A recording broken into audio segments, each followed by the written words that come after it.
বিশ্ব গণমাধ্যমে তোলপাড় চলছে একটি ঘটনায়। সম্প্রতি টেলিভিশন শোতে এসে ইসলামের নবী হযরত মুহাম্মদ সাল্লাল্লাহু আলাইহি ওয়াসাল্লামকে নিয়ে যাচ্ছে তাই কথা বলেছেন ভারতের বিজেপি দলের এক নেতা।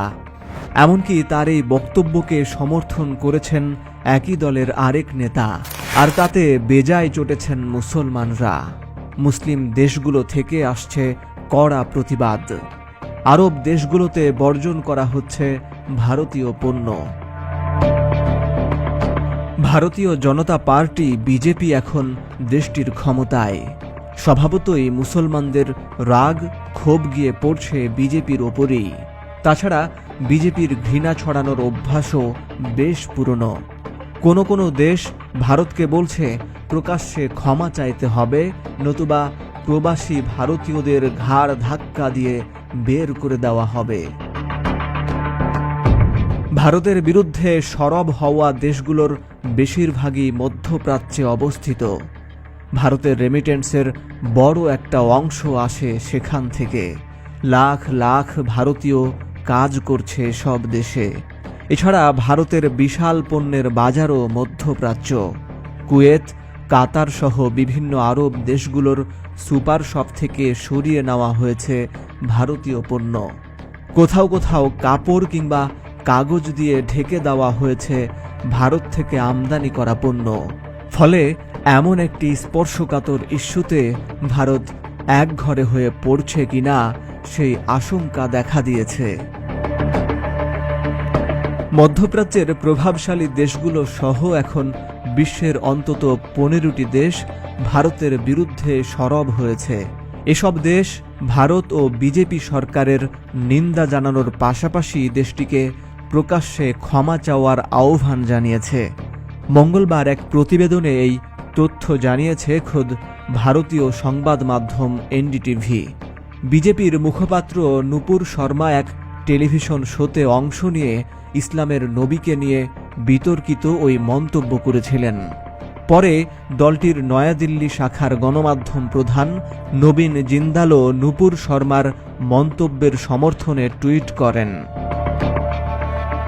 বিজেপি নেতাদের এমন প্রকাশ্য মন্তব্য ভারতের সংখ্যালঘু মুসলিম সম্প্রদায়কে ক্ষুব্ধ করে তোলে।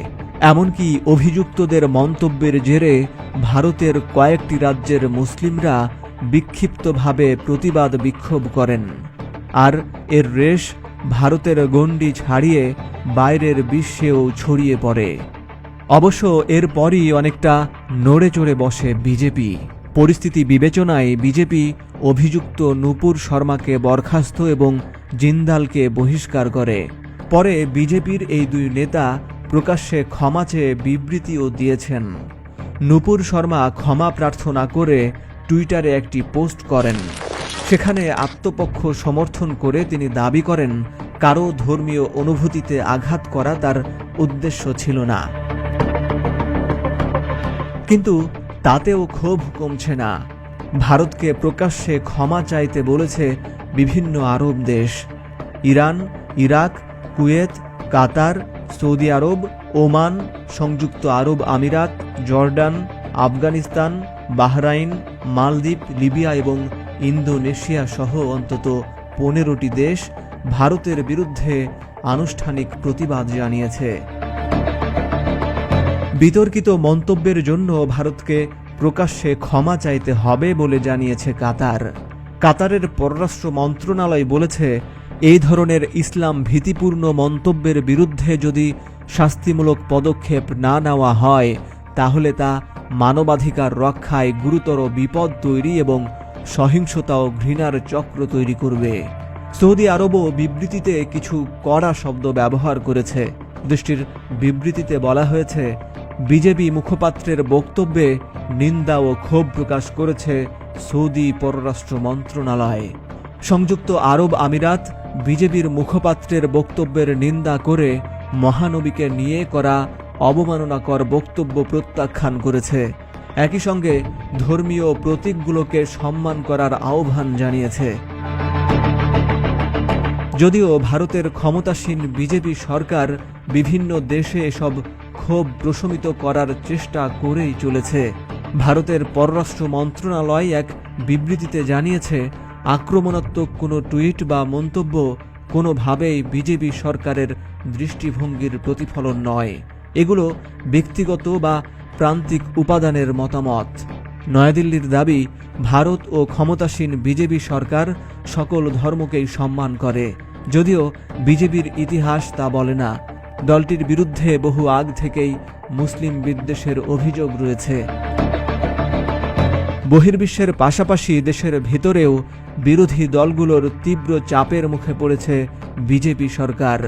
দেশটির বিরোধী দলগুলো বিজেপির অভিযুক্ত দুই নেতার বিরুদ্ধে আইনি ব্যবস্থা নেওয়ার জন্য চাপ দিচ্ছে। এছাড়া এই দলটিকে আন্তর্জাতিক স্তরে দেশের ভাবমূর্তি নষ্ট করার অভিযোগে অভিযুক্ত করেছে। মুসলিম দেশগুলোর সংগঠন ওআইসি বিজেপির ওই দুই নেতার মন্তব্যের নিন্দা করেছে এবং ভারতে সংখ্যালঘু মুসলিমদের অধিকার সুরক্ষিত করতে প্রয়োজনীয় ব্যবস্থা নেওয়ার জন্য জাতিসংঘের প্রতি আহ্বান জানিয়েছে।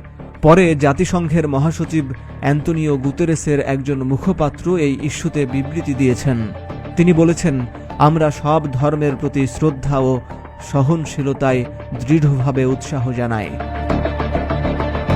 এদিকে যে নূপুরকে নিয়ে এত কাণ্ড, তিনি উল্টো নিরাপত্তা চেয়েছেন দিল্লি পুলিশের কাছে, পেয়েছেনও।